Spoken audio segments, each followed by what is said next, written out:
Module cell cracks are cracks in the silicon substrate of the photovoltaic cells. Most of the cell cracks cannot be seen by the naked eye. Only large cracks or where the backsheet is visible through the cracks can be seen. Cell cracks can be easily detected through imaging techniques like electroluminescence or UV fluorescence. Cell cracks can have different lengths and orientations, crack patterns. Small cell cracks, microcracks, become visible by eye when they form snail tracks or when photobleaching or delamination takes place along the cracks. A snail track is a discoloration of the silver paste of the front metallization of solar cells which occurs typically 3 months to 1 year after installation of the PV modules. Affected metal fingers on cells may be silver, yellow, or brown in appearance. This effect can also be seen on cell edges. Photobleaching is a counteracting effect to the yellowing of the encapsulant, and it occurs along the cracks and the borders of the cells. Sometimes delamination along cracks is visible as small bubbles along the cell cracks. Cell cracks can have origin in all lifetime phases of a PV module: production, transport, installation, and operation.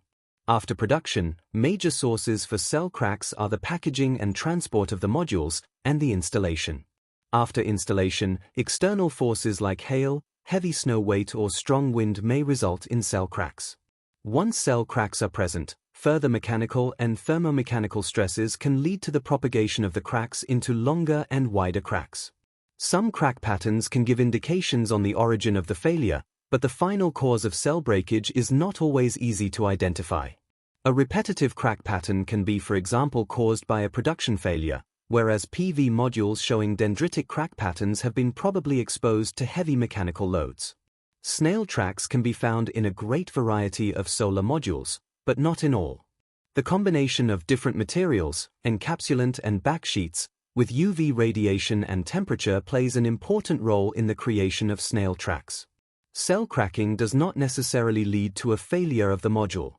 The presence of a crack of any size that does not, or likely will not through its propagation, remove more than 10% of that cell's area from the electrical circuit can be considered to have limited to no impact on the performance. Even if each cell in a 60 full cell module is cracked, but do not lead to a separated cell area, the power loss of the module is typically below 2.5% of the nominal power. Compared to former ribbon-based modules with 2 to 4 cell interconnect ribbons, more recent multi-wire, busbar solar modules demonstrates much lower power losses due to cell cracks. 4 multi-wire PERC modules 0.2% power loss per dendritic like cracked half-cell is typical. In cold and snow climate zones, cell cracks seem to have a more pronounced impact.